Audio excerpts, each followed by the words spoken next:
So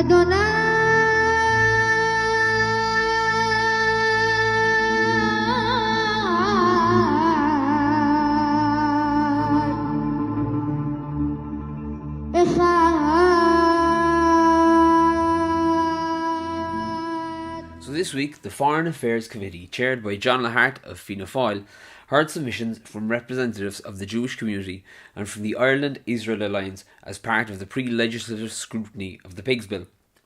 Maurice Cohen, chair of the Jewish Representative Council of Ireland, Rabbi Yoni Vider, former TD and Justice Minister Alan Shatter, and barrister Natasha Hausdorff made submissions and answered questions from senators and deputies in the Oireachtas. Maurice Cohen opened proceedings with a poignant critique of the bill and its ramifications. While this bill may not set out to target Jews or Jewish life, its message is unmistakably felt by us, said Mr. Cohen. I always thought of myself as an Irishman who happened to be Jewish, said Cohen, quoting a friend of his. Now, I'm just a Jew living in Ireland. When the only country in the world you choose to boycott by law is the one Jewish state, not China for Tibet, not Turkey for Northern Cyprus, not Russia for Crimea, not Myanmar for its atrocities, then something is amiss. Even-handed means being a trusted voice to all sides in any conflict. This bill is not diplomacy, it's not a strategy, it's performance politics dressed as principle. And in that theatre we are not helping Palestinians, we're just congratulating ourselves. Symbolism without substance can be deeply damaging. It may win applause in this chamber, but it sets fire to our credibility abroad. And the submissions that followed were no less hard-hitting. According to former Minister Shatter, the bill is essentially a sectarian measure based on falsehoods, riddled with obscurities and anomalies, detached from historical, religious and present-day reality, and abandons all lessons learned in our own peace process. The specifics of the bill and its enforceability have received little attention, said Mr. Shatter, who went on to unfold the bill's obscene practical ramifications. Natasha Hausdorff, for her part, despite her eloquence and obvious expertise, was obliged to spell out over and again the practice of uti possidetis juris and its proper application in international law. It was perhaps on this point that as an Irishman I was most ashamed and embarrassed at the seemingly willful and belligerent refusal on the part of senators and deputies to acknowledge the logical and coherent explanation as to why Israel considers the legal status of the West Bank and Gaza to be disputed rather than illegally occupied territories. But I want to focus today on the committee chair John Lahart's contribution. To give Deputy Lahart his due, the meeting was chaired relatively fairly, with a veneer of impartiality on the part of Deputy Lahart. That veneer, however, quickly corroded when the chair proffered his own contribution to the discussion. Can I just say as chairman, because there have been some comments that have been made about, why some people are motivated and other people can answer for themselves. It is the dissent by the Israeli government and the Israeli Defence Forces into the darkest of places that certainly motivates, as far as I can see, all members of this committee from a humanitarian perspective. Lahart references Micheál Martin's condemnation of October 7th and how the Irish TDs have roundly condemned same. But here's the issue. These condemnations ring hollow in the face of the legislation that the government is pushing ahead with in the Pigs Bill. Irish politicians condemning Hamas's October atrocity is a box-ticking exercise. Irish politicians no more care about October 7th than Joe Soap cares about the terms and conditions button he has to press in order to download an app, which in this case is the targeting of Jews through legislation. You see, the problem with Deputy Lahart's seemingly non-partisan management of the hearing up to that point is that it served to lend moral credibility to his own incendiary comment in respect of the state of Israel and the Israeli Defence Force. And pardon me, but even his choice of words, dissent of the IDF, cannot go without riposte. The only dissent the IDF has stooped to are the terror tunnels created by Hamas. In Gaza, an area of 365 square kilometres, Hamas managed to create a network of tunnels whose combined length was 360 kilometres. In short, one could hardly walk from one building to another in the most densely populated area in the world without walking over a terror tunnel. Speaking to the Times Online, former NATO commander John McCall recounted his inspection of IDF military operations last September. McCall visited Israel with an LNet delegation of senior defence officials, military strategists, journalists, legal experts and advisors from the UK, the US, France, Canada, Australia and Romania to gain first-hand understanding of Israel's security challenges 11 months into the war with Hamas, Hezbollah and Iran. For some, this was their first time in Israel. General McCall said, "We received briefings from operational commanders who were just finished commanding, and they were talking to us about the operations they were conducting. This was important," McCall added, because of the complexity of it. They talked about dealing with suicide bombers, using civilians as human shields. They spoke about booby traps, operating in densely populated areas with a heavily armed and well-trained enemy. Those factors make a very, very complex environment, particularly an urban environment. Underneath the Gaza Strip, 25 by 7 miles, there are possibly 500 kilometres of tunnels. It is an absolute honeycomb. In those tunnels, McCall said, you find logistics centres, command and control centres, jails where the hostages were being held, and the tunnels were coming up in front of Israeli troops to the flanks of the IDF and behind the IDF. And those tunnels were booby-trapped, and so moving through them was immensely complex, much more complex than anything I had ever seen before, and indeed any of the nations represented had seen before. So, Deputy Lahart, how do you prosecute a war against such a collective psychopathic enemy? Have you any suggestions? Separately, Andrew Fox, another veteran with tours to Afghanistan and Iraq under his belt, a degree in law and 2 postgraduate degrees, including 1 in psychology. This man spearheaded a meta-analysis study of death rates of civilians and combatants in Gaza.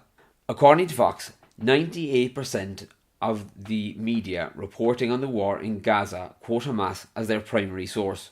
When asked on Vice Guard 24 whether the war in Gaza could be classified in any way, shape or form as a genocide or even the beginning of a genocide, Fox responded, no, not at all. First of all, he said, the amount of munitions dropped in Gaza is something like 2 tons for every civilian killed, which means one of 2 things.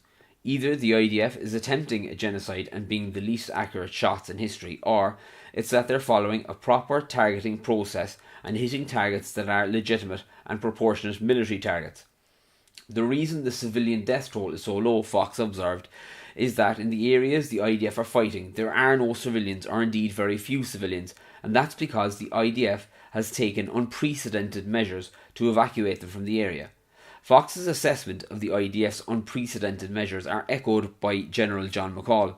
McCall admitted in an article in the Times that before visiting Israel, he was sceptical of the IDF's prosecution of the war, largely, he said, due to his following of events in the media since October 7th. While recounting his inspection of the IDF's military operations, McCall was asked, "But are you confident that they would call off operations, the IDF, I mean, if they felt civilians were in danger?" He responded, "I can say that the operational procedures that they have in terms of the laws around conflict are as strong as ours. They then have on top of that rules, things that we have never done, such as dropping leaflets to tell where attacks are taking place.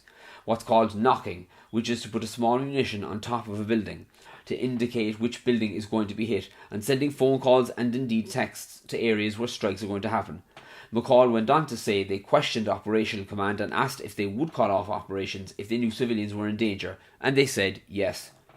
And he added they have a very strict investigative procedure for where they think it's gone wrong.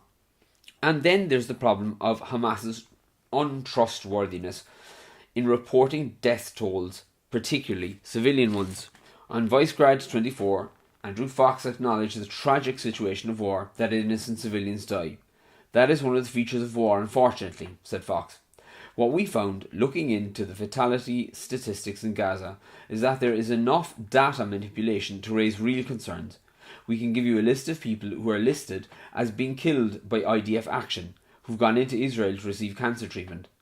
We found people who died in 2014 and 2022. We've also found a real trend of reducing the ages of people on those lists to drag them down from 18 years old to 17 years old, and therefore children. And so our key finding is that when you're presented with breakdowns of men, women and children killed, these are almost certainly unreliable." When asked how many civilians he thought had actually died as a result of this war, he acknowledged it's still a very significant number.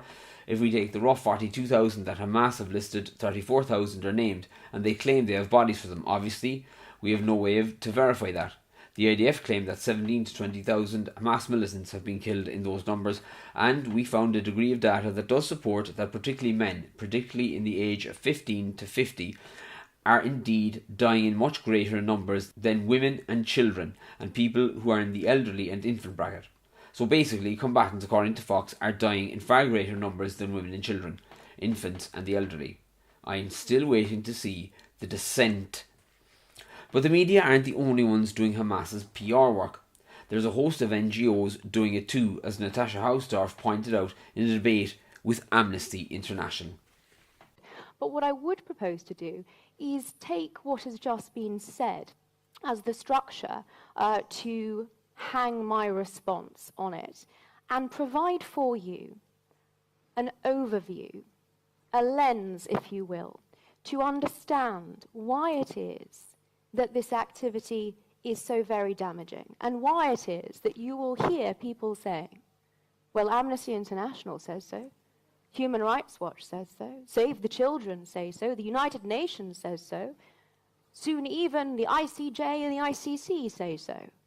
That does not make it true, ladies and gentlemen. And the fact that all of these organizations are involved in perpetuating these falsehoods is no accident. It is so important that we understand the symbiotic relationship that all of these organizations have one to another, and the cyclical process of justifying disinformation with appeals to authority. It is clear from this report that has been presented to you, from the methodology section, what information has been relied upon. Hamas, we heard it referred to as the local authorities in Gaza. Hamas has provided the information upon which these conclusions have been drawn. That, in and of itself, should give pause for thought. But when the information that Hamas provides is repeated by once hallowed, even sacred NGOs and international organizations, is then given a stamp of approval by UN special rapporteurs, is included in UN resolutions in the UN Human Rights Council or the General Assembly, and then is in turn also relied upon by international legal tribunals like the ICJ and the ICC, whose findings in due course will no doubt also be relied upon by the very NGOs that started this process of misinformation in the first place, I think one starts to understand where this cycle of disinformation originates. But Deputy Lahart's contribution was not only incendiary in its implied fallacious accusations of nefarious behaviour against the IDF, he also had this to say. And no other perspective, and very definitely not an anti-Semitic perspective. We find that hugely hurtful, hugely offensive, slanderous. I'm sorry, but you can't pass a bill that is anti-Semitic in effect, if not in essence, and then cry foul when that is pointed out to you.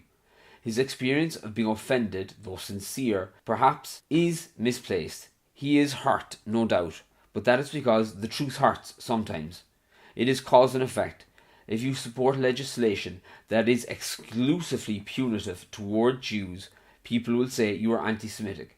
You're free to do or say what you like, but you're not free to avoid the consequences. I might add that the IDF, who have by all truthful accounts prosecuted a just war in full compliance with international and humanitarian law, surpassing, as General McCall pointed out, every other military force in minimising civilian casualties, I feel the IDF and the State of Israel have much more reason than Deputy John Lahart to feel aggrieved at being the target of unjust, untrue and unfounded accusations.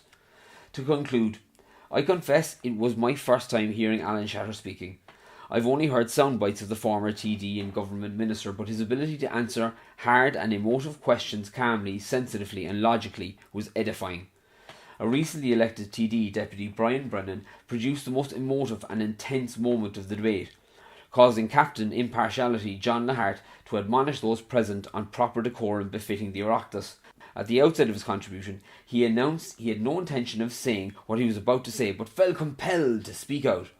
The deputy had apparently visited the Gaza border in Egypt, only a week beforehand, out of the goodness of his heart. He paid for his own ticket. He contacted no one. There was no media circus. Not that anyone cares about the comings and goings of a little-known deputy. He then told the committee some heartbreaking stories of children and young people whose lives had been destroyed in one way or another by the war. I find it hard to believe, with all the media coverage on Gaza internationally and the discussions surrounding the OTB bill at home, that Deputy Brennan didn't at some point envisage dropping his emotively charged speech bomb at some point or another to garner some attention. But who knows? Only the deputy. At any rate, here was Mr. Shatter's response. When we're dealing with the lives of people that are losing their lives while we're sitting here. You are not dealing with the lives of people. What you're doing is trying to ban the importation of a small amount of olives and avocados from the West Bank and East Jerusalem, the total value of which over 5 years came to €685,000. It's a thing of complete irrelevance in the context of But the point I'm making, and that you're not listening, it's not irrelevant to the people that are on the ground. It is irrelevant because if they think this is meaningful and is going to contribute to peace and a resolution of this horrible conflict, they're being misled by Irish politicians. Deputy, I'm as committed as you are to see permanent peace between Israelis and Palestinians. No further wars. People getting on in security and harmony. I think actions speak louder than words. In their lives. I agree to disagree because I think actions speak far louder than words. Well, I don't think a single visit, Deputy, to Egypt is the be-all and end-all. I didn't say that. I didn't say that. You said that. Resolving the conflict. Deputy, and this bill certainly won't resolve the conflict. I love it. Vintage Shatter, I would call that. Am Israel Chai, Tá Muinter Israel Bio.